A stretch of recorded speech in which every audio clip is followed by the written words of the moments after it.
Bueno, empezamos ¿Nos a escuchamos todo transmitir. bien? Sí, todo excelente. Sí, sí, se escucha, ahora sí hay transmisión. Bueno, empezamos entonces a transmitir el sexto y el último encuentro del ciclo de charlas, Historia, Actualidad y Perspectiva de la Economía Popular. Es una iniciativa del Instituto Fratacci, junto con la UTEP, el Ministerio de Desarrollo Social de la Nación y las universidades de Lanús, Quilmes, Avellaneda y Jaureche de Florencio Varela. Este ciclo arrancó el 15 de septiembre. Tuvimos diferentes encuentros virtuales que fueron coordinados por Mariano, director del instituto, en los que se charló en el primer encuentro sobre economía popular y pandemia con Carolina Brandaris y Silvia Quevedo. En el segundo encuentro se charló sobre economía popular y economía social y solidaria con Rodolfo Pastore. En el tercer encuentro con Flora Partenio sobre economía popular y feminismos. En el cuarto con Fernando Estrata sobre economía popular, políticas públicas y movimientos sociales. Y en el encuentro del martes pasado se charló con Facundo Arguintegui sobre economía popular y universidades. Hoy, bueno, nos encontramos con la compañera Laura, con Mariano y Cacho, que por problemas de conexión no se pudo conectar. Vamos a estar conversando sobre precariado y punto de vista popular, perspectivas sobre la actualidad. Será el último encuentro del primer ciclo de charlas. Y bueno, Laura, ¿eres? Y quien habló, Sofía Álvarez, porque no se presentó ella, pero forma parte también del equipo, la humildad la puede.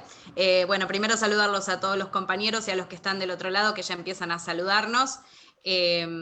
Aviso, porque van a ver que estoy con dos pantallas a la vez, así voy contestando también los mensajitos del Facebook que nos van llegando.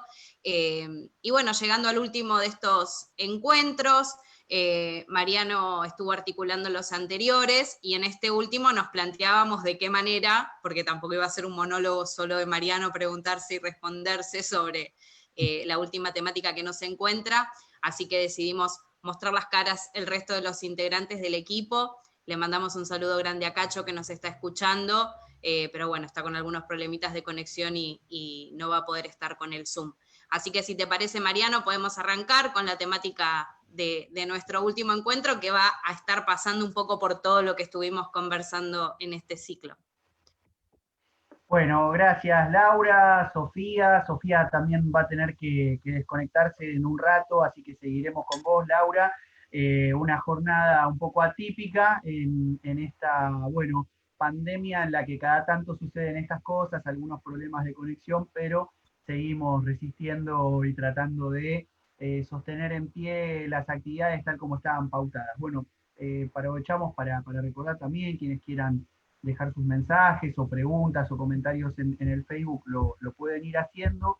No puedo sino comenzar hablando de una charla sobre precariado y punto de vista popular, recordando que hoy se conmemora la década del asesinato de Mariano Ferreira, militante que fue, bueno, asesinado mientras luchaba justamente contra la precarización laboral en un corte de vías en el ramal Roca, de acá del tren que une Constitución con La Plata y que nos trae hasta Quilmes, donde está la sede central de nuestro instituto.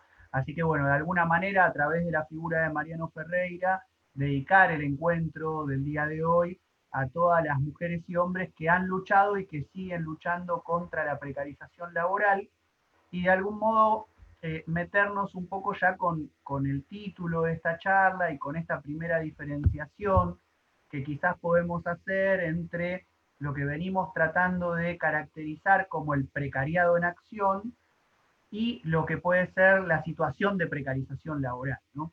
Así que vamos a tratar de indagar un poco en la charla de hoy sobre esos conceptos, sobre esos términos, también de algún modo insistiendo en la necesidad de que el movimiento popular genere sus propios conceptos, genere su propia teoría y tenga su intelectualidad orgánica, ¿no? Que de algún modo intentamos con el instituto contribuir, sumar un granito de arena en esa labor de batalla teórica, de lucha por los sentidos que gobiernan los modos en que nos entendemos en la sociedad.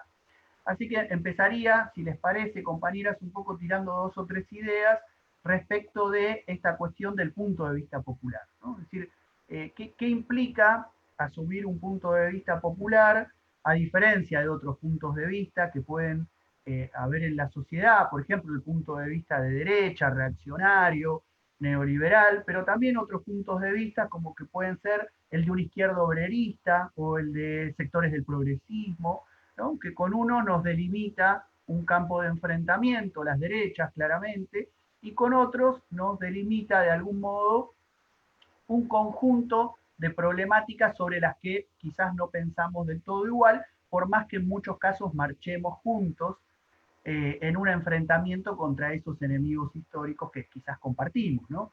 Entonces, el punto de vista popular, de algún modo, podríamos definirlo como el de la clase en movimiento, ¿no?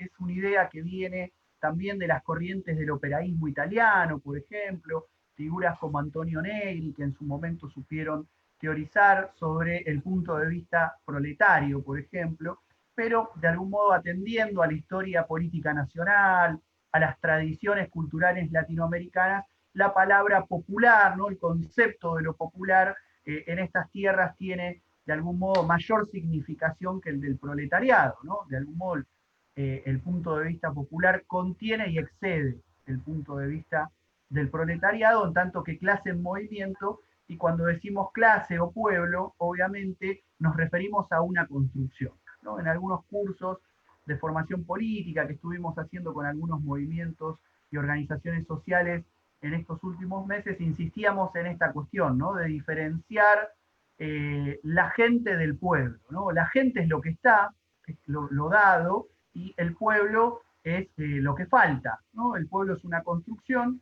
y esa construcción implica lucha, ¿no? Implica lucha porque es la asunción, decimos, del antagonismo social que recorre nuestros países en el sistema capitalista.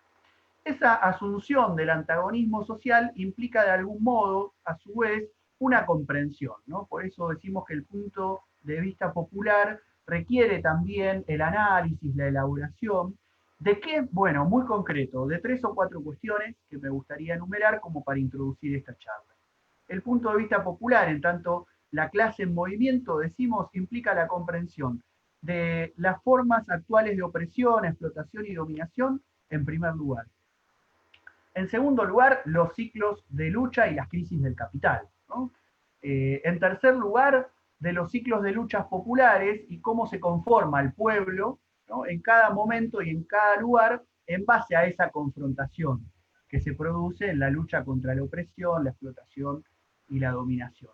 Y por último, en cuarto lugar, decimos que el punto de vista popular tiene un lema, digamos, que lo sostiene, un lema central, que es que no hay transformación política si no hay un sujeto social que encarne y dinamice esa lucha. Por eso es importante cuando discutimos perspectivas de transformación social, pensar en cuáles son los agentes históricos, los sujetos concretos de ese cambio que propugnamos. Para nosotras, para nosotros decimos, sigue siendo, de algún modo, la clase fundamental de la sociedad capitalista, que es la clase trabajadora.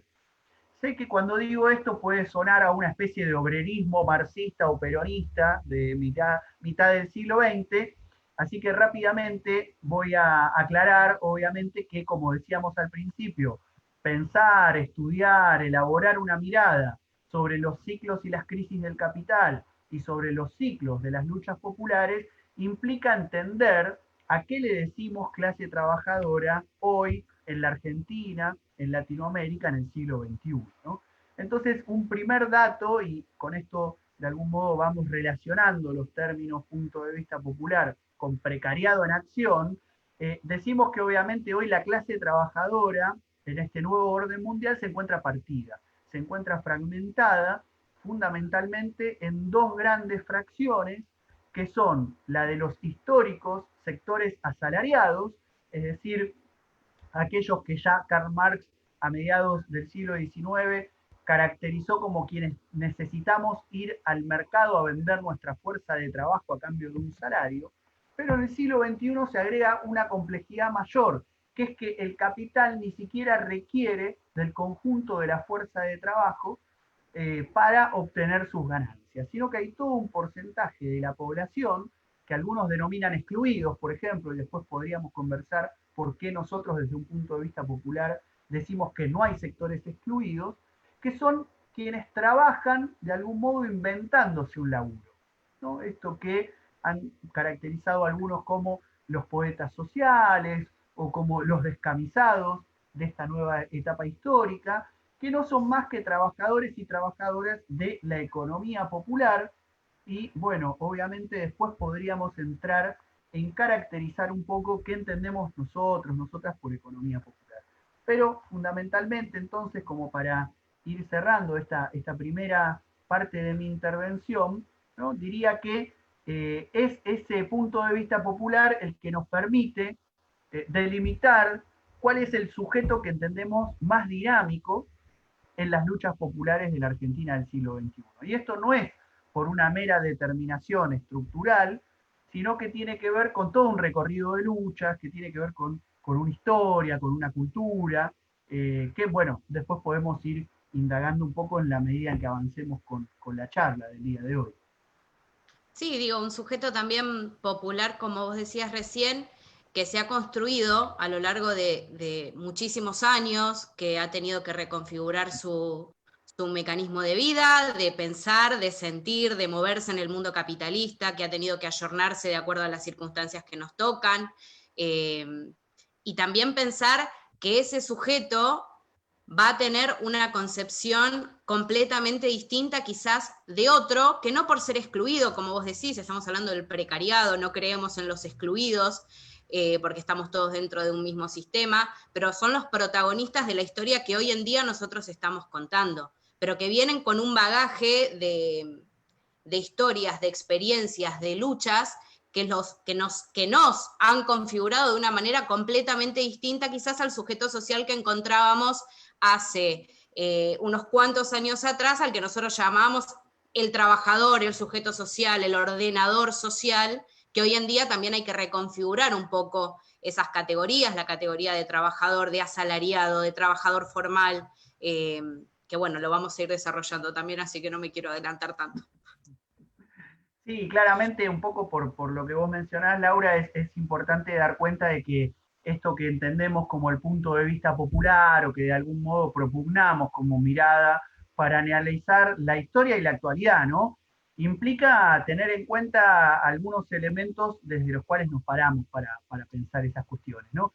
Entre ellos podemos mencionar algunos que pueden resultar un poco obvios, pero que nos interesa subrayar porque no siempre luego están presentes en las discusiones políticas, que es que son las masas populares las que hacen la historia, ¿no? Condicionadas, obviamente, por esos ciclos de acumulación, por esas crisis capitalistas que mencionábamos, pero que es su quehacer histórico, su trabajo, su resistencia a ese antagonismo que caracteriza las sociedades capitalistas, lo que constituye lo que denominamos luego una historia, ¿no? Es decir, si no hubiese luchas, si no hubiese procesos de resistencia, no habría historia, ¿no? De algún modo, las sociedades serían siempre iguales a sí mismas.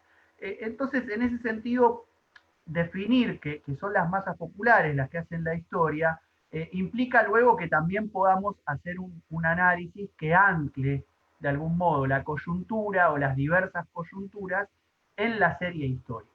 Y esa serie histórica tampoco es igual a sí misma y es importante dar cuenta de las diferenciaciones de regiones que existen en el mundo. Por eso pensamos que el punto de vista popular ayuda a entender el carácter relacional de lo que implica un proceso nacional, el proceso regional latinoamericano tan importante y el proceso internacional, ¿no? Porque hablamos de sociedades capitalistas que funcionan porque existe el mercado mundial capitalista, ¿no? Pero resulta que obviamente no son iguales las luchas de los denominados países del primer mundo con los países periféricos.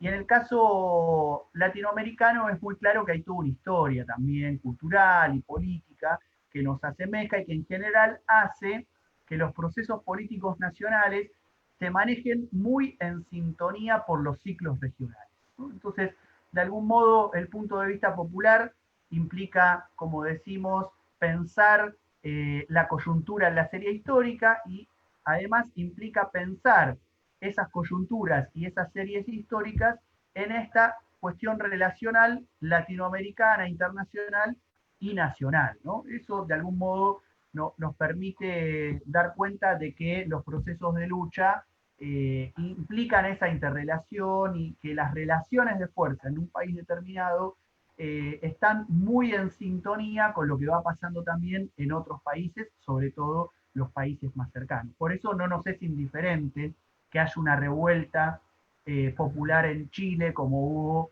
hace un año atrás, o no nos resulta indiferente que el instrumento político de los movimientos sociales, como es el MAS en Bolivia, recupere el gobierno a través de un proceso electoral como ha sucedido en estos días luego del golpe de Estado contra Evo Morales y Álvaro García Linera, ¿no? Son de algún modo las dinámicas que permiten ir pensando procesos de avance popular o procesos de retroceso popular, de acuerdo a cómo se configure también el escenario latinoamericano. Sí, y también considerar, dentro de esto que vos recién nombrabas, las masas populares son las que hacen la historia, bueno, y también considerar quiénes cuentan esa historia, quiénes son los que se encargan de transmitirla. Creo que hay algo muy fuerte dentro de la historia de los movimientos populares, de los movimientos sociales y de todas las resistencias en toda Latinoamérica, que tienen que ver con muchos focos de transmisión y de comunicación que están muy lejos quizás de lo masivo, pero que son tan importantes para que a nosotros nos lleguen. Digo, hoy es todo mucho más fácil, hoy nos conectamos, alguien escribe un tuit y nosotros lo leemos y nos enteramos qué es lo que pasa en Bolivia. Tenemos un compañero diputado que viajó a Bolivia para ser un observador, llevaron detenido a uno de los embajadores, a un cónsul en Bolivia, y nos enteramos de todo eso porque hoy en día contamos con los medios para enterarnos. Pero hay muchas otras cosas que no nos enteramos porque la historia generalmente está en manos de unos muy pocos. Y cuán importantes son las resistencias en todo esto que nos transmiten y nos van contando qué es lo que está pasando. Y nos enteramos por las resistencias y por las historias de lucha, porque si no, si esas historias quedan en manos de unos pocos, y si la historia la cuentan siempre los que ganan, nos quedamos con la mitad de la información. Sí, sí, claramente lo que vos planteás, Laura, ahí tiene que ver con dos elementos, me parece, ¿no? Por un lado, una lucha histórica que implicó siempre la lucha por las interpretaciones de la historia, las luchas por narrar las historias desde abajo, y otro elemento que quizás es más actual o más de los últimos años, que es la importancia de los medios de comunicación de masas en nuestras sociedades, ¿no? Si bien en el siglo XX, digamos, la radio, los periódicos y luego la televisión jugaron un rol muy importante, la verdad que lo que va del siglo XXI, estas 2 décadas de algún modo, nos indican que hay un terreno de disputas que es central y que es el de las redes sociales y que es todo lo que se mueve en Internet, ¿no? Entonces, cómo construir también una voz popular, cómo construir análisis que permitan también intervenir en esos espacios donde, y por eso decimos que no hay excluidos, en el sentido de que incluso personas con muy escasos ingresos y que desarrollan sus tareas laborales en el marco de la economía popular están muy involucradas en los debates de las redes sociales. No es que están afuera de esos debates. Quizás tienen menos capacidad económica para sostener determinada línea de internet que les permita estar conectados todo el tiempo, o quizás no poseen una computadora que les permite leer algunos textos más largos o ver unas imágenes en determinada dimensión y lo ven o lo leen desde el celular, pero por lo menos en países como Argentina, el nivel de involucramiento de los sectores populares en Internet es muy fuerte, ¿no? Sobre todo en los grandes conglomerados urbanos, que es donde se concentra la mayoría poblacional del país, ¿no? Tengamos en cuenta que si uno junta Buenos Aires, Rosario, Santa Fe y el Gran Córdoba, tiene casi 3/4 partes del país, ¿no? Concentrados poblacionalmente. Y son los lugares donde obviamente hay mayores capacidades de conexión a Internet, ¿no? Sumado a el resto de ciudades capitales del país. Así que sí, en ese sentido, el punto de vista popular es muy importante para construir una mirada sobre la historia, narrar esas historias desde abajo, pero también ir marcando una voz en la coyuntura, ¿no? Cosa que nos abre a una discusión que quizás no es el tema del día de hoy, pero que entiendo que es una discusión fundamental y obviamente vos como comunicadora conocés muy bien, que es cómo se democratiza la comunicación en una sociedad, ¿no? Para que no esté justamente monopolizado y por lo tanto monopolizados los sentidos, ¿no? Los puntos de vista desde los cuales nos pensamos, más allá de la clase a la que pertenecemos, ¿no? Por eso decimos que el pueblo es una construcción, no es algo que esté dado, porque uno puede ser obrero metalúrgico, trabajadora de una cooperativa de alimentos y sin embargo pensar con un punto de vista burgués. No, no Claro. necesariamente el lugar donde se nace determina el modo en que pensamos. No, absolutamente. Y sobre todo, yo creo y estoy prácticamente convencida, porque aparte es mi lugar de pertenencia, que la comunicación, esto que vos decías recién, ¿no? Bueno, todos accedemos quizás a una tele, hay muchas casas, la mayoría de las casas argentinas tienen un televisor prendido y por ahí algún teléfono con más o menos acceso a internet. Hoy la información circula de una manera tan masiva en todos los espacios, en todos los ámbitos, que a la vez también es un peligro porque colabora a la desinformación, pero lo importante de todo esto es quién tiene el poder de la emisión de esos mensajes, quién es el que emite ese mensaje. Los grandes monopolios de la comunicación están muy lejos quizás del punto de vista popular, si bien se llaman medios populares porque son vistos por un montón de personas, muy rara vez reflejan el punto de vista popular. Por eso resignificaba hace un rato esto de la transmisión de las resistencias, pero no por los medios masivos, porque los medios masivos lo único que han señalado de las resistencias y de los procesos de lucha generalmente ha sido lo que a ellos les convenía, que no era claramente ni la ideología ni la realidad de lo que estaba pasando en la sociedad. Entonces también creo que uno de los grandes desafíos que tenemos los comunicadores populares, las resistencias, es hacernos de esos medios de comunicación como para tener el poder de transmitir realmente el punto de vista popular y no estar siempre escuchando lo que otros opinan, lo que otros creen que sucede en los barrios, en las sociedades, en las organizaciones, en esas trincheras de lucha que nosotros tenemos. Porque son formadores de opinión y son formadores de opinión tanto para, no sé, para la tele que está prendida en un comedor de barrio, como para el que tiene la tele prendida en el country. Entonces son formadores de opinión para toda la sociedad. El tema es que teniendo ellos el poder de informar, teniendo ellos el poder de lo que decir, generalmente transmiten lo que les interesa a los dueños de esos medios. Entonces creo que es una tarea súper difícil, pero súper noble darse también, y creo en la utopía de que va a suceder en algún momento. Sí, sí, ahí Laura me parece que es muy importante, digamos, recuperar por un lado algo que es muy propio de nuestra tradición, luego cuando hablemos más sobre la cuestión del precariado podemos rastrear un poco esas resistencias, esos procesos de lucha que vienen por lo menos desde los años 80 para acá, ¿no? Teniendo en cuenta que en el medio hubo una dictadura que de algún modo operó cierto corte en la continuidad de las luchas anteriores.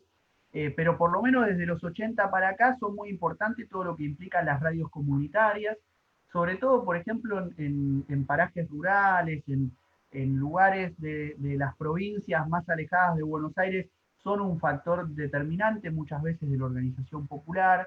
Las radios, incluso experiencias de canales de televisión comunitaria. Bueno, ahí Natalia Vinelli, ¿no? Y toda la experiencia de Barricada TV como experiencia colectiva y de ella como investigadora que a la vez ha narrado parte de esas luchas, dan cuenta de toda una historia que también involucra fanzines, producción de revistas, toda la tradición de periódicos obreros, populares, contraculturales que hay en nuestro país, que de algún modo dan cuenta de ese proceso que conglomeró una cantidad de esfuerzos en torno a la ley de medios, ¿no? Y todo lo que implicó una lucha por democratizar los espacios de la comunicación. Me parece que eso ha quedado un poco interrumpido, ¿no? Por errores propios, por ofensivas de los sectores concentrados, y que hoy nos coloca ante una discusión de cómo combinar quizás una estrategia de intervención que sostenga un punto de vista popular en la comunicación, en el terreno de las experiencias populares, comunitarias, más vinculadas a territorios acotados, con una intervención en las redes sociales, ¿no? Que han ganado un fuerte protagonismo en todos estos últimos años, y con una discusión también más estratégica respecto de el poder de las empresas periodísticas, ¿no? En ese sentido, obviamente soy de los que piensan de que en determinado momento habrá que tomar el poder también de esos medios de comunicación y socializarlos para el pueblo. Para eso, obviamente, hace falta construir un saber técnico, profesional, específico de el ejercicio de una comunicación, de un periodismo crítico. Por eso me parece fundamental que existan y se promuevan todos los espacios que existen y se promueven en Argentina en torno a la comunicación y también la formación en comunicación popular, ¿no? Tanto de organizaciones como de universidades públicas e incluso en algunos casos de sindicatos, ¿no? Para pensar allí una articulación entre, de nuevo, trabajadores asalariados de los medios masivos de comunicación, que muchas veces están precarizados, ¿no? Con experiencias de la economía popular que también han ido gestando sus herramientas de comunicación, ¿no? Luego podemos ver cómo cuando hablamos del precariado en acción, nos podemos referir a una experiencia de una cooperativa textil, nos podemos referir a un comedor comunitario o nos podemos referir también a una radio comunitaria o a un portal de comunicación popular, ¿no? En esto que es tan amplio que aborda ese sujeto que hoy se agrupa en el marco de la economía popular. Sí, y además también pensar que nos pasa muchas veces a todos los que consumimos medios de comunicación, a todos los que estamos por ahí pendientes de las redes, ya sea nada por una cuestión social, no, ni siquiera una cuestión informativa ni de militancia. Obviamente los militantes quizás tenemos una mirada un poco más afinada sobre lo que leemos o nos permitimos dudar o nos cuestionamos y decimos, bueno, está esto publicado acá, me voy a buscar a otro lado a ver si es tan así como se dice. Pero lo cierto es que la masividad y lo que llega a todos los hogares no tiene ese filtro necesario de la formación profesional, de los periodistas, de los comunicadores populares, de los comunicadores sociales, que lo somos todos los que estamos frente a algún medio de comunicación, pero que también se ha ido truncando a lo largo de los años y que hemos... no creo que perdimos la batalla, pero sí vamos a tener que replantear las estrategias de batalla con respecto a la ley de medios, que en su momento nos entusiasmó mucho a todos. Estábamos pensando en todos los medios que se iban a poder abrir, las radios comunitarias, las radios que se iban a formar en todas las universidades públicas, los polos audiovisuales, tener más espacios de difusión. Que se ha ido haciendo porque han crecido muchísimo las radios comunitarias, pero tenemos que salir de ese lugar.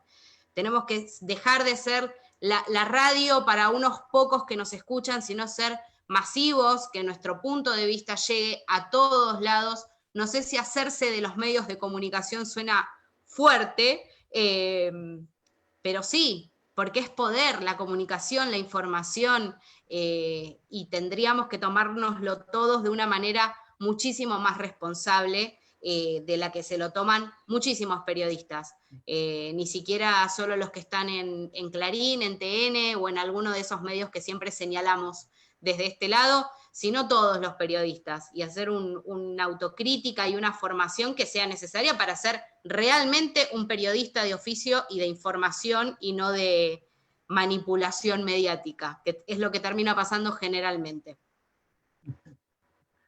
Sí, ahí claramente aparece un poco esta discusión de lo que tratábamos de plantear en este primer bloque de la charla, que tiene que ver con el punto de vista popular que no necesariamente se delimita de un punto de vista de derecha, conservador, reaccionario, como decíamos, sino incluso también de quienes pueden marchar en un camino similar al nuestro, pero con quienes tenemos determinadas diferencias, como pueden ser la de ciertos sectores de izquierda o del punto de vista progresista, ¿no? Y que la comunicación se ve muy claro cuando de algún modo el progresismo comunicacional opera a modo de espejo con esos sectores de la comunicación concentrada que tanto criticamos, ¿no? Entonces quizás se dicen otras cosas, pero en formatos muy parecidos, ¿no? Privilegiando determinados modos de hacer la comunicación que se diferencian muy poco de esos que pretendemos enfrentar. Entonces, bueno, en ese sentido es importante que generemos nuestros propios medios, que sean medios masivos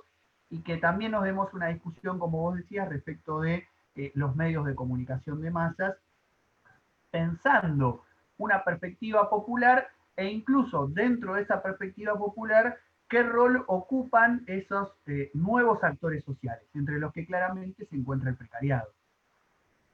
Sí, y ese nuevo, digo, sujeto social, y mismo nosotros también, qué conceptualización tenemos del sujeto social y del sujeto popular, y cómo se han ido reconfigurando esas conceptualizaciones a lo largo del tiempo, que yo creo que es un trabajo diario, no es ni siquiera algo que podemos dejar asentado hoy, 20 de octubre, y decimos, bueno, esta es la definición del sujeto social, del sujeto popular, porque nos van a seguir atravesando un montón de circunstancias en nuestra historia, que nos van a obligar también a cambiar muchísimas configuraciones que ya tenemos. Yo escuchaba cuando hablábamos con Caro y con Silvia en la primera de las charlas, bueno, hablamos, estabas vos, pero yo estaba escuchando de este lado, así que hablamos. También estabas. También estaba. Y nada, y ellas traían tantos conceptos, bueno, igual que Flora, sobre los feminismos, sobre las mujeres, sobre la economía del cuidado, el protagonismo de las mujeres dentro de todas las transformaciones sociales que hemos ido atravesando. Y digo, seguramente no es la misma conceptualización que tenemos hoy del sujeto social, del sujeto trabajador que se tenía hace 30 años atrás, donde quizás el feminismo, el rol de las mujeres, o ni se hablaba siquiera de la economía del cuidado. Entonces también creo que estamos en medio de un proceso de transformación muy grande, que bienvenido sea, pero como todo proceso, no es algo que tenga, digamos, un fin, un cierre, o algo que podamos decir, bueno, hasta acá y esta es la definición estática, que me parece que eso es también algo que tendríamos que entender todos. No podemos hablar de una definición estática de un sujeto social que está en constante transformación, que es porque somos un movimiento popular, estamos en movimiento, y como todo movimiento vamos a ir sufriendo transformaciones, y tenemos que estar a la altura también de esas reconceptualizaciones que vamos a tener que ir haciéndonos todos. Sí, claramente, ahí me quedo pensando a partir de lo que decís vos, Lau, respecto de estas visiones que, como decíamos, de algunos compañeros, compañeras de ruta, ¿no? Claramente que consideramos, por ejemplo, en el ámbito de las izquierdas o de algunos peronismos más clásicos, más ortodoxos, muchas veces costó comprender esto que hoy se habla tanto en la sociedad argentina, que tiene que ver con la economía popular, por ejemplo, porque se tenía una imagen de futuro muy anclada a imágenes de un pasado que ya no existe más, ¿no? Y que tiene que ver, por ejemplo, con la imagen de la felicidad en torno al pleno empleo, ¿no? A un tipo de sociedad muy integrada, que no son el tipo de sociedades que tenemos en el siglo XXI. Entonces, de algún modo, creo que ahí vos nombrabas los feminismos, ¿no? Todas las luchas por la diversidad en torno a los cuerpos de las mujeres, ha introducido una serie de elementos para pensar el mundo del trabajo, por ejemplo, que no es la conceptualización que tenían determinados peronismos o izquierdas en el siglo XX, ¿no? O por lo menos que no tenían mayoritariamente. Si bien, obviamente, hay una lucha histórica de las mujeres que puede verse expresada en la figura de Eva Perón, la conquista del voto femenino, distintas conquistas que se fueron obteniendo en el mundo obrero propio de las mujeres, o incluso las izquierdas que fueron tomando históricamente determinadas reivindicaciones de los derechos de las mujeres.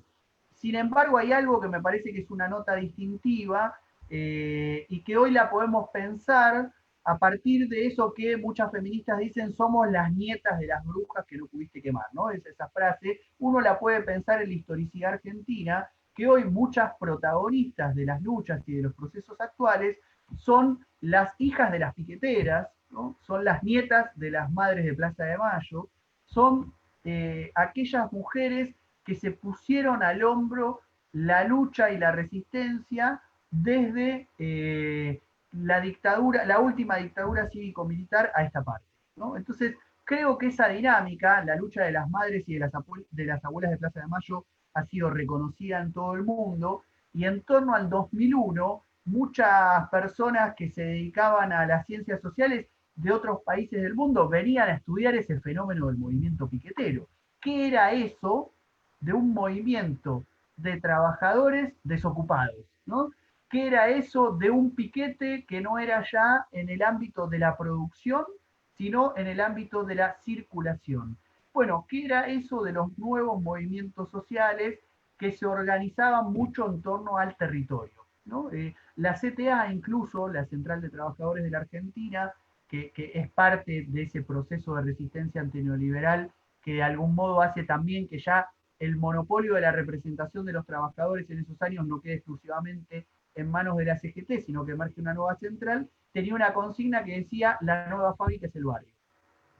Y algunos teóricos de distintos lugares del mundo empiezan a pensar la figura del obrero social, empiezan a pensar la relación que existe entre lucha de la clase trabajadora, de la clase obrera, con el territorio en el que habitan esas familias obreras, y cómo hay un cierto desplazamiento, volviendo un poco a la idea de sujeto de cambio. ¿Quiénes son los sujetos del cambio? Uno mira el siglo XX y tanto en el peronismo como en las izquierdas hay una imagen, de algún modo, de sujeto de lucha que está muy vinculada a el hombre, ¿no? El hombre jefe de familia, jefe de hogar, el hombre en el sindicato.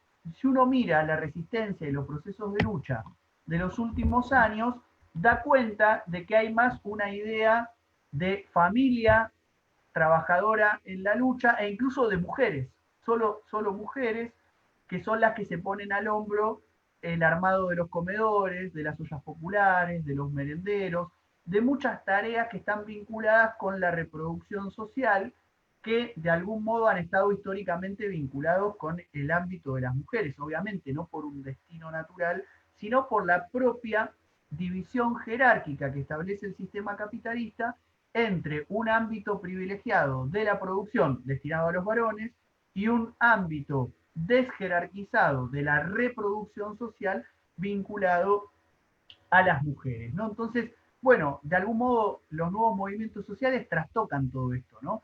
Porque hay una valoración de las tareas de la reproducción social, pero también hay un desplazamiento en el sujeto a partir del cual muchas mujeres también empiezan a participar de tareas que históricamente eran preasignadas a los varones.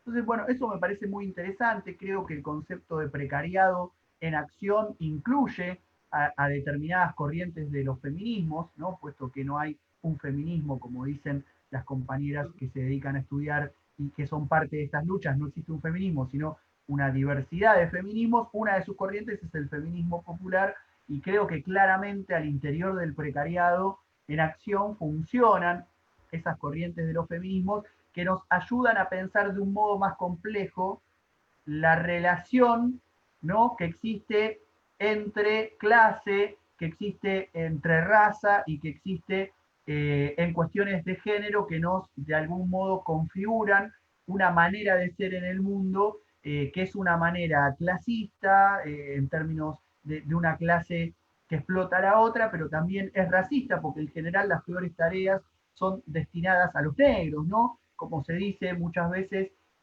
las peores tareas es para la negrada, e incluso una división colonial que se establece entre países que de algún modo asignan a los países denominados justamente del primer mundo un tipo de producción y a los países otrora llamados del tercer mundo otro tipo de producción, ¿no? En esto que hoy reconfiguramos, incluso en el lenguaje, pensando un sur y un norte global, ¿no? Entonces, bueno, son elementos que nos permiten pensar la dinámica de mutación del capitalismo a nivel internacional, ¿no? Donde se introduce esta dinámica de la economía popular como un nuevo fenómeno y nos permite pensar la propia historicidad argentina, donde los movimientos sociales, fundamentalmente el movimiento piquetero, han sido el antecedente más inmediato de esto que hoy llamamos economía popular. Movimiento piquetero que además creció al calor y muy vinculado con las luchas de los organismos de derechos humanos, como decíamos, cuya figura más visible son las madres y las abuelas de Plaza de Mayo. Entonces, eso nos hace reconfigurar un siglo XXI con nuevos sujetos sociales, con nuevos protagonismos y con formas de entender también la política diferentes a las que se entendían en el siglo XX, en algún punto, ¿no? En algún otro punto, siglo XIX, XX y XXI, tienen una constante, que es la explotación, ¿no? Que es el ámbito de un mundo capitalista que va mutando, pero que no deja de tener un gran ordenador de ese antagonismo, que es quienes poseen medios de producción y quienes no poseemos más que nuestra capacidad de trabajar para poder sobrevivir en este mundo. Sí, dentro de esos que no poseemos los medios de producción también, la infinidad de concepciones también que hay. Acá justo nos escriben, mientras te paso los saludos del Facebook, porque si no después nos retan de que no los saludamos. Sí, Patowski Patagónico dice, muy bueno el ciclo de charlas, muy buena tarea la de pensar en los protagonismos sociales y políticos actuales. Fabio González dice, ¿no cree que en la reconversión del capitalismo la mujer tuvo un reposicionamiento, ya que el hombre deja de ser insustituible? Y sí, por supuesto. Y sí. A vos te la pasaron, Pacheco. Ah, pensé que estabas todavía leyendo. No, sí, en eso, sí. Sí, claramente me parece que un poco lo que plantea Fabio es un poco parte de estas discusiones actuales, ¿no? En donde claramente la mujer también, o las mujeres empiezan a cumplir otro rol, no solo en el movimiento popular, sino en la sociedad en general, porque lo que entra en crisis es el modelo de familia, el modelo de los roles asignados en una sociedad, producto de estas transformaciones del capitalismo. Como decíamos, hay un capitalismo que durante un montón de años en el siglo XX funcionó bajo ese esquema, ¿no? El hombre va a trabajar, cobra un salario, cobra aguinaldo, tiene obra social, salario familiar, la mujer de algún modo garantiza las tareas de reproducción, el cuidado de los hijos, de cocinar, planchar, lavar, etcétera, y eso más o menos funciona, ¿no? Luego podría hacerse un análisis sobre, bueno, si funcionaba, cómo funcionaba, si era susceptible de cambios o no, pero más o menos eso funcionaba. Luego todo eso entra en crisis porque justamente el proceso de financiarización del capitalismo produce una fuerte desindustrialización, con lo cual un montón de trabajadores quedan en principio desocupados y luego trabajando en estos espacios que hoy denominamos de la economía popular. Entonces todo el mundo obrero, digamos, empieza a reconfigurarse. En países como la Argentina, además, esto, como decíamos, tiene tradiciones de lucha muy específicas, nombramos el movimiento piquetero, nombramos los derechos humanos, pero cabe mencionar toda la experiencia de ocupaciones de tierra, ¿no? Que hoy también es tema de agenda y de discusión política nacional, ¿no? Si pensamos en el Gran Buenos Aires, pero también recién dejaba un mensaje Pato de la Patagonia, los procesos de recuperación de tierras para construir vivienda también han sido muy intensos en otras provincias que no son Buenos Aires. Claramente en la zona de la Patagonia hay otro de los focos de luchas por la tierra y la vivienda muy importantes. Entonces, eso ha hecho que la organización, como decíamos, ya no está tan anclada en el sindicato donde trabaja el hombre, sino en el territorio donde habita el conjunto de la familia, que es algo que ya empieza a verse en el movimiento piquetero, ¿no?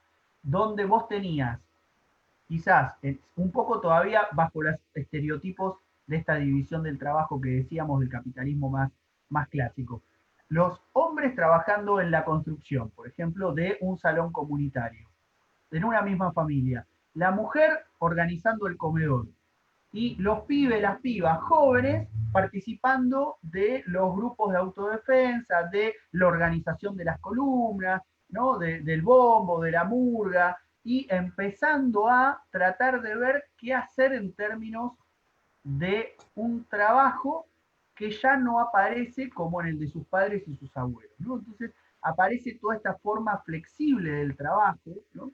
Toda esta idea de que ya no aprendo un oficio para trabajar para siempre en un rubro, sino que hoy trabajo acá, mañana allá, pasado no sé, ¿no? Creo que esa es una caracterización que nos ayuda también a comprender este terreno más movible, ¿no? Más movedizo, más inestable, de mayor incertidumbre del siglo XXI, que se puede expresar en el plano familiar, personal, pero también laboral y de perspectiva, ¿no? Esta idea de la precarización, que no es solo en términos de flexibilización laboral, ¿no?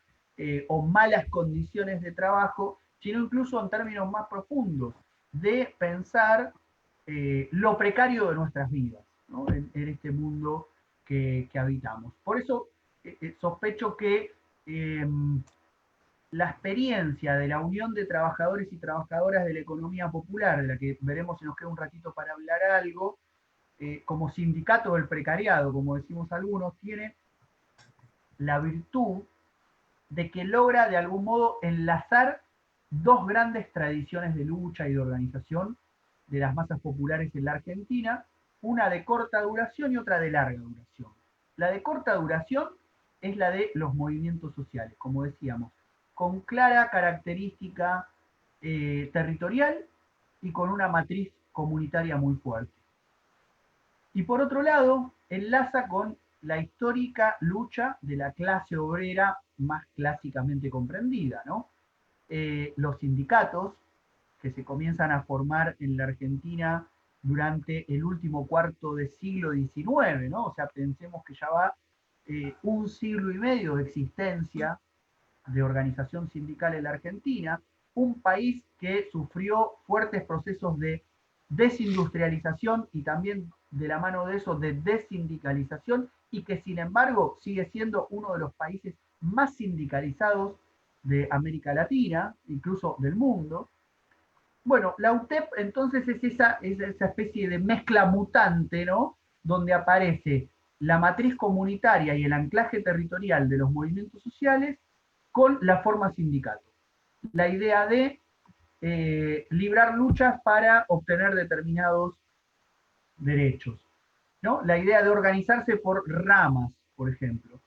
Bueno, todo eso tiene que ver con una historia muy larga del sindicalismo en la Argentina, que tiene distintos momentos, distintas corrientes político-ideológicas y formas de organización, pero por supuesto un proceso que uno podría realizar de una selección activa en donde entran elementos que nos permiten pensar la organización de los trabajadores en defensa de sus derechos por mayores conquistas, pero también nos permiten pensar momentos de organización de la clase obrera argentina donde hay un pronunciamiento respecto a los modos en que entiende que debe ser organizado el país, ¿no? Rápidamente uno podría pensar programas de la falda, de Huerta Grande en la década del 50, de la CGT de los argentinos a fines de los 60, e incluso el programa de los 26 puntos de la CGT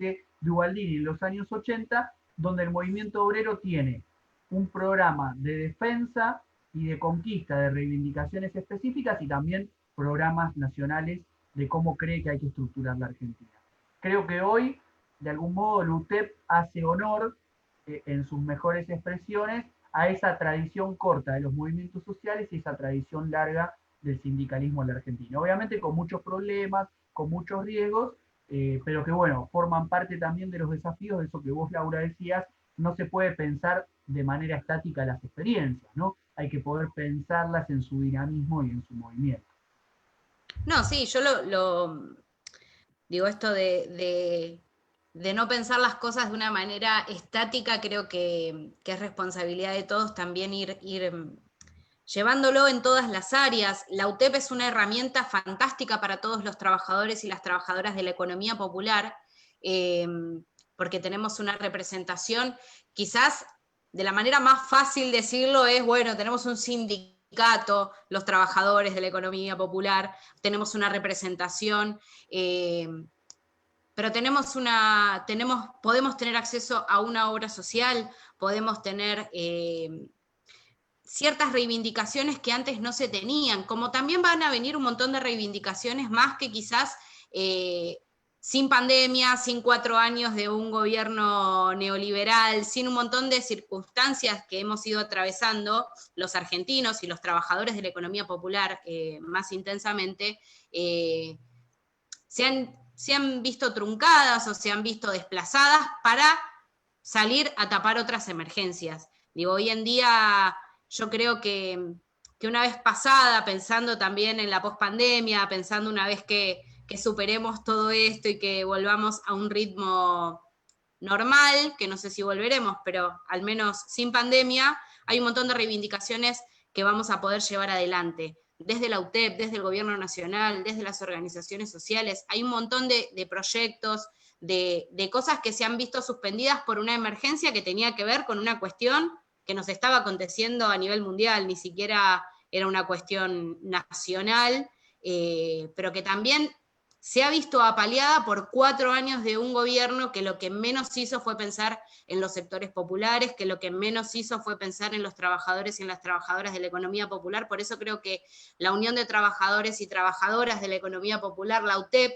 es un gran logro para todos los movimientos populares. Es como haber conseguido ese espacio, no sé, quizás para algunos es una pavada, pero para mí es una bandera que hay que levantar y que hay que tener bien en alto. Es algo conseguido con lucha en la calle, y tenemos compañeros que nos están ahí representando, compañeros que han venido desde nuestros barrios y que llevan la voz de los trabajadores y de las trabajadoras, de los compañeros y las compañeras de los barrios, que antes quizás no tenían un espacio donde manifestarse, donde llevar adelante sus reclamos, donde ir a, no sé, a preguntar siquiera quiénes son mis representantes. Hoy tenemos la UTEP, lo celebramos, los compañeros y las compañeras que están ahí defienden los intereses de los trabajadores de la economía popular, pero creo que también nos vamos a tener que ir adaptando, y la UTEP se va a tener que ir reconfigurando una vez que pase la pandemia, una vez que las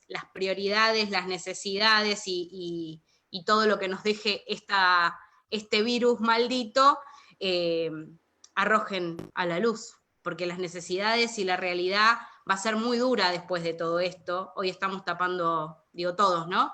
Estamos como viendo de qué manera salimos, de qué manera tapamos agujeros, de qué manera paliamos lo que está sucediendo, pero después hay que llevar adelante un proyecto para no volver para atrás, para que no volvamos a barajar y dar de vuelta, sino impulsarlo y que se sostenga en el tiempo. Esto, la unión de los trabajadores y toda la unidad que hemos logrado en la calle, todas las organizaciones, que creo que lo único, espero que no me juzguen por esto que voy a decir, pero creo que lo único que podemos decir que Macri hizo bien fue señalarse como un enemigo en común o como algo que no podemos volver a permitir en la Argentina. Bajo esa línea y quizás con ese indicador nos alineamos un montón de organizaciones, un montón de pensamientos súper encontrados que en otro momento no lo hubiéramos hecho. Y en esa unidad conseguimos consolidar la UTEP, con organizaciones con las que quizás estamos más o menos de acuerdo en cuestiones secundarias, pero en las cuestiones primarias, que son la grandeza de la patria, no podemos estar en desacuerdo. Sí, claramente el agua ahí me parece que para ir pensando un poco también la cuestión de los desafíos, ¿no? En este ciclo que hemos tratado de abordar para pensar la economía popular y de la mano de la economía popular, las economías feministas, la economía social y solidaria, ¿no? Y esto que seguramente sigamos indagando en próximas actividades, tal como venimos pensando para el mes que viene, es, bueno, asumir qué rol juega la economía popular o este bloque social, de algún modo, como podríamos caracterizar de la economía popular, respecto de sus propias reivindicaciones, respecto de la estrategia de institucionalización que se dio para que haya un reconocimiento y el acceso a determinados derechos en el marco del Estado, y también respecto del resto del movimiento popular. Así que bueno, en principio a mí me gustaría quizás como para ir cerrando esta intervención del día de hoy, o por lo menos estas primeras reflexiones que tratamos de compartir como para de algún modo también cerrar este ciclo de charlas, diría que respecto de la pospandemia se nos presentan esos tres grandes desafíos, ¿no? Por un lado, respecto del bloque social, me parece que ha sido muy importante la estrategia de la unidad, ¿no? Vos lo mencionabas recién, la unión de trabajadores y trabajadoras de la economía popular como sindicato, la UTEP representa alrededor del 80% de las organizaciones del sector en el país, me parece que no es un dato menor, la cantidad de organizaciones con perfiles, tradiciones diferentes que confluyen aquí es muy importante, hace gran honor a la historia también del sindicalismo argentino que se construyó con disputas, discusiones, pero también con procesos de confluencia entre sectores anarquistas, comunistas, socialistas y luego peronistas en el siglo XX. Me parece que es un desafío fundamental comprender la fuerza de la unidad, ¿no? Es una conquista muy importante que se ha dado en el marco de un tipo de sociedad neoliberal que permanentemente fragmenta, ¿no? Si hay algo que caracteriza al neoliberalismo es su capacidad de fragmentación social. Entonces, que el sector de la economía popular haya logrado constituir ese bloque social que a la vez, ¿no?, construye una herramienta específica de unidad, creo que es importante, y creo que, como decíamos hace un rato y vos también señalabas, no hay que pensar los procesos de manera estática, sino en su dinamismo. Lo que hoy es unidad, mañana puede ser fragmentación, ¿no? Entonces conocemos también la historia de las divisiones del movimiento sindical y conocemos la historia de divisiones al infinito del movimiento piquetero, ¿no? Entonces, ahí hay un primer desafío en torno al bloque social, sostener la estrategia de la unidad.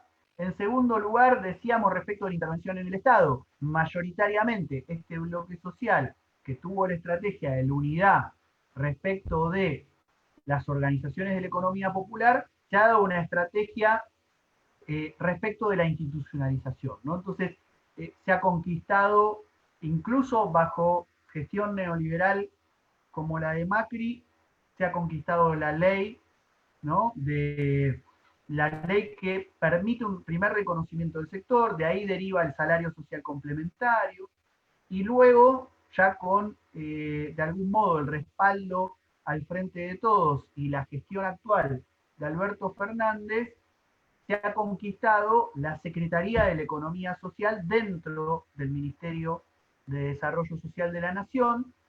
Creo que es una conquista importante pero insuficiente. De algún modo, todo lo que venimos pensando en torno a la economía popular tiene que ver justamente con un sector que no es de excluidos y que necesita asistencia social de un ministerio, sino que necesita ser reconocido como un actor de la economía, como un actor del trabajo, con lo cual el planteo de un ministerio de la economía popular, o al menos una secretaría de la economía popular al interior del Ministerio de Economía o de Trabajo, resultan fundamentales. Y finalmente, la relación entre el precariado y el resto del movimiento popular.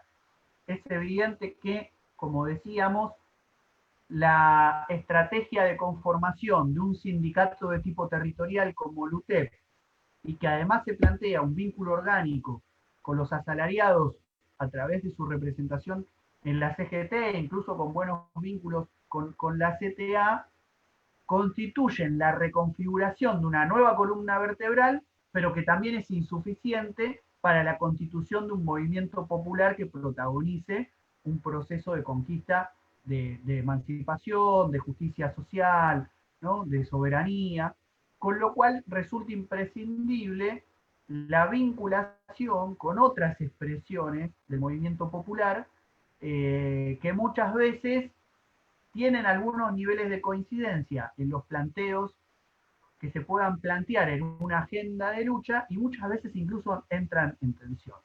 Entonces, ¿cómo hacer para pensar niveles cada vez mayores de perspectivas de articulación entre el precariado, entre corrientes, ¿no? De los ecologismos, los ambientalismos, las luchas en defensa de la tierra, de los bienes comunes, las conquistas que ya han sido una bandera de lucha internacional y se profundizan de las diversidades de las mujeres con las experiencias de lucha obrera y de otras peleas que puede librar el movimiento popular resulta fundamental, ¿no? Para la constitución de un nuevo bloque histórico capaz de protagonizar la transformación social profunda en la Argentina, que hoy de algún modo tiene canales de comunicación, pero también tiene muchos cortocircuitos e incluso en determinadas coyunturas tiene niveles de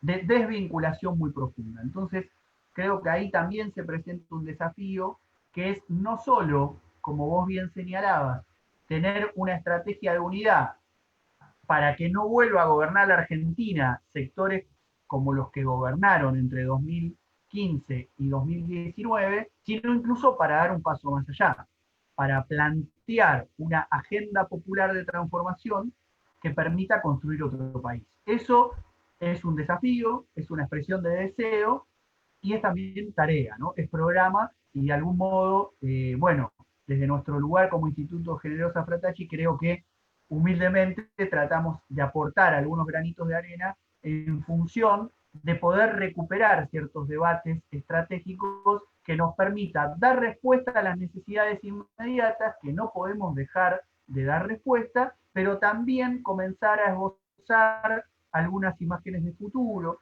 comenzar a construir una agenda que nos permita ir dinamizando una programática popular que claramente tenga un anclaje con la defensa de un proyecto de país diferente al que nos han impuesto una y otra vez en los últimos tiempos, luego de la gran derrota de las apuestas revolucionarias de los años 70.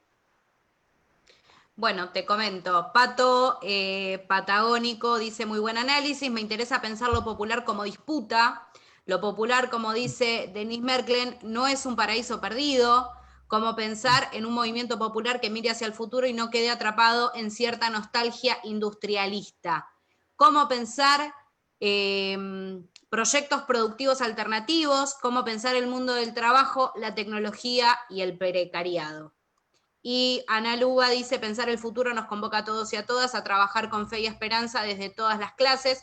Es con conciencia y compromiso solidario que se deben enmarcar las acciones destinadas a mejorar la calidad de vida de los y las argentinas que hoy se encuentran en situación de vulnerabilidad social y económico. Y Martín Schober, muy buenos saludos. Bueno, todos pasaron. Ahí está, cumplimos con todos. Así después no nos retan.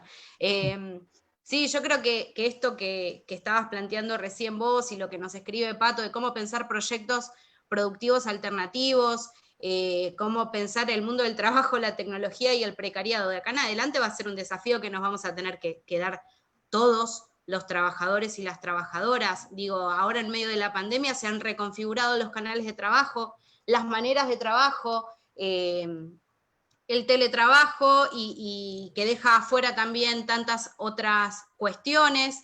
Recuerdo que leí un artículo de Flora que hablaba sobre, bueno, dentro de la ley del teletrabajo quedó afuera las mujeres que están en su casa haciendo teletrabajo y además que están con las tareas de cuidado dentro de su hogar, que tampoco es reconocido. Digo, hay un montón de cuestiones que vamos a tener que replantearnos de cara a lo que va a suceder más adelante. Pero sobre todo, creo que lo más importante y lo fundamental, porque últimamente me cuesta un poco cuando escucho algunas cuestiones que tienen que ver con la fragmentación, la división dentro de los mismos espacios políticos, o el espacio político que hoy nos está gobernando, y pienso que es responsabilidad de todos también asumir los errores que hemos cometido y fortalecernos de cara a un futuro de país en el que nos encuentre realmente unidos a todos los que llegamos a esta situación, a todas las bases unidas, todos consolidados, porque si nosotros no hacemos una autocrítica, si no consolidamos un proyecto político a futuro, si volvemos a permitir que no sé si va a ser responsabilidad únicamente nuestra, pero creo que gran parte de la responsabilidad la hemos tenido nosotros antes. No podemos permitir que nos vuelva a gobernar un gobierno neoliberal, y mal que nos pese, es un sector de la sociedad que existe en nuestra Argentina, los vemos, los escuchamos sus reivindicaciones, y me parece que es tarea de todos fortalecernos desde las bases, desde los representantes políticos que tenemos, desde todos los espacios que podamos fortalecernos y mantenernos unidos. Si no, no va a haber proyecto político que consolidar, no va a haber unidad que sostener, y es responsabilidad de todos, de absolutamente todos, aunque sea una frase hecha y a frase partidaria, es responsabilidad de todos. No, creo que tenemos que hacernos cargo también del país que queremos. Y hay una frase trillada también, pero que dice que tenemos que ser nosotros los protagonistas del cambio que queremos ver en el mundo, cada uno desde su espacio, desde su trinchera de lucha. Nosotros desde el instituto, como vos recién decías, intentamos al menos sembrar dudas, que la gente se cuestione, que piensen de otra manera, intentar llevar conceptos que no están tan claros, que se están transformando, pero cuando uno se empieza a preguntar, cuando uno empieza a dudar, empieza a indagar, y se abren un montón de cuestiones que parece que están suspendidas. Pero sí, me parece importante fortalecernos en este momento, en un momento en el que estamos todos en la misma, porque en algún momento la pandemia va a pasar. Y ahí sí vamos a tener que salir fortalecidos, unidos y con un proyecto en común que nos identifique y empujar todos para el mismo lado, que es la única manera que vamos a tener de salir adelante. Bien, Lau, para cerrar por mi parte, me gustaría retomar esto último que vos decías y la intervención de Pato, para plantear que, bueno, obviamente, como también se dice a veces de manera trillada, ¿no? La crisis fue oficial como oportunidad. Creo que estamos atravesando una profunda crisis que es sanitaria por la pandemia del COVID-19, pero que ya derivó, obviamente, en una crisis económica, social y también política en términos de las perspectivas que en cada país se han tomado para afrontar esta pandemia, ¿no? Entonces, me parece que es un momento, como toda crisis, que nos permite pensar quiénes somos, qué hacemos, de dónde venimos, pero sobre todo hacia dónde vamos. Y en ese pensar el hacia dónde vamos, resulta fundamental entrelazar, como decíamos, no solo esta cuestión relacional entre lucha nacional, lucha latinoamericana y lucha internacional, sino también poder pensar la dimensión política, económica y también cultural de los proyectos de transformación, que de algún modo son el leitmotiv de espacios como el nuestro, ¿no? Un instituto que lo que trata de hacer es contribuir a que podamos generar desde los sectores populares también otra concepción de mundo, ¿no? Es decir, no es posible pensar una transformación política y pensar una transformación económica y social si no podemos pensar de otra manera el mundo que habitamos y no podemos pensar de otra manera las formas en que queremos construir un mundo nuevo. Y en eso resulta fundamental pensar la producción y pensar la tecnología. Es decir, qué tipo de tecnología necesitamos para otro tipo de sociedad y fundamentalmente poner sobre la mesa si, como en el capitalismo, incluso en su fase de financiarización, en su fase neoliberal, sigue siendo la discusión fundamental. Si producimos para la ganancia, ¿no? Una ganancia para unos pocos sectores a costa de esas grandes mayorías que terminan padeciendo montones de necesidades, o si producimos para el bien de la comunidad, producimos para el bien del común.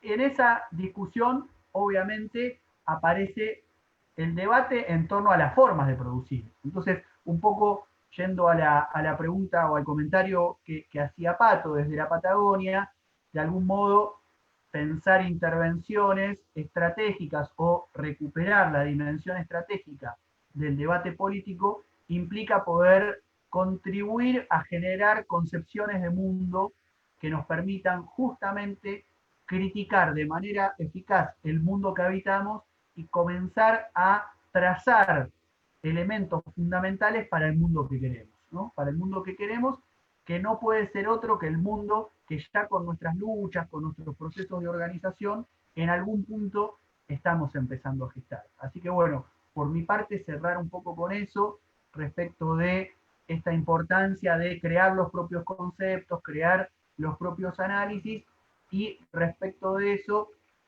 tratar de darle alguna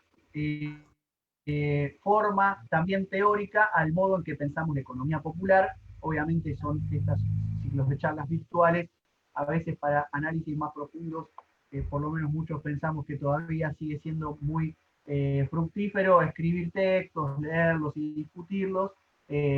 Así que bueno, también obviamente en nuestra página web vamos a ir subiendo algunos materiales y esperamos bueno, que este tipo de charlas que luego circulan y andan rondando más allá del momento que es en vivo, ayuden también a seguir disparando nuevas discusiones. Sí, que es la idea. A veces nos toca escuchar que bueno, que tanta teorización, que tanta lectura, que tanto escrito, que bueno, yo creo que las teorizaciones son el reflejo, las teorizaciones serias, ¿no? Y constructivas son el reflejo de la práctica, y las tenemos que sostener para poder después replicarlas, que es lo importante. Y nada, como vos, yo creo también que la utopía sirve para caminar. Ese es el leitmotiv de los militantes que creemos en la transformación social, que creemos en la política como la herramienta para hacerlo, y parte de eso también son estos ciclos de charlas para poder llegar a más personas. Creo que la pandemia nos ha enseñado también que la masificación la podemos hacer también los sectores populares. A lo largo de nuestros ciclos de charlas nos han escuchado compañeros y compañeras desde Jujuy, Mendoza, de toda la Argentina, y lo cierto es que quizás en una charla presencial eso no sería posible. Entonces me parece que parte de eso de ver de qué manera los medios de producción o de qué manera adoptamos las tecnologías, los movimientos populares, es sostener algunas prácticas que nos obligó la pandemia a adaptar. Las transmisiones en vivo, las charlas, las reuniones que sean multiprovinciales, al menos para que nos escuchemos y conozcamos la realidad de algún compañero o compañera de algún barrio, desde Jujuy hasta La Quiaca, es importante. Me parece que es importante sostenerlo. Y también repensar con estas herramientas todos los medios de producción que nosotros podríamos generar después de la pandemia, la masificación de las redes, de qué manera lo podemos pensar también a modo de formación, a modo de capacitación, a modo de difusión de todo lo que nosotros estamos generando. Pero bueno, da para otra charla también, ¿no? De qué manera podemos seguir utilizando estos medios, pero bueno, ya vendrán más ciclos de charlas donde hablaremos sobre otras cuestiones también, pero no vamos a adelantar nada todavía. Bueno, mantengamos ahí un poquito de suspenso entonces, se vienen nuevas iniciativas, pero las dejamos acá. Bueno, Laura, por mi parte, agradecerte a vos, no solo por estar hoy compartiendo conmigo esta conversación en vivo a través del Facebook, sino por toda la labor que emprendiste también con Sofía y con Cacho, nuestros compañeros del equipo de coordinación, pero sobre todo vos que estuviste ahí al pie del cañón en cada una de las charlas, y bueno, también a los compañeros, compañeras de las distintas organizaciones, de los distintos lugares del país, que se han estado conectando muchas veces en vivo y también muchas otras veces siguiendo los videos que vamos publicando en nuestra página web, y que han hecho llegar, han llegado comentarios como a destiempo, ¿no? No solo en vivo, sino también luego de que los videos han circulado, porque bueno, es un poco de esa manera dialógica, ¿no? Que entendemos que vamos a ir constituyendo nuevos conocimientos, nuevas teorías para el cambio social, y bueno, seguir como siempre decimos, dando esta lucha cultural inscripta en una lucha económica y política más amplia, que es un poco lo que nos convoca para quienes queremos cambiar este país y este mundo de manera definitiva. Así que bueno, por mi parte, hasta acá llegaría. Luego, bueno, comentaremos por las redes sociales las novedades para noviembre. Bien, bueno, antes de despedirme, yo ya estoy, quiero que le lleguen nuestros agradecimientos a todos los que participaron de las charlas, a Caro Brandaris, a Silvia Quevedo, a Rodolfo Pastore, a Florencia Parteño, a Fer Estrata y a Facundo Arguintegui, que estuvieron acompañándonos a lo largo de todos estos ciclos, y a todas las organizaciones, universidades y espacios que nos estuvieron acompañando. Así que, listo. De este lado ya está, también terminamos. Bueno, gracias Laura. Esto ha sido una transmisión en vivo del Instituto Fratachi.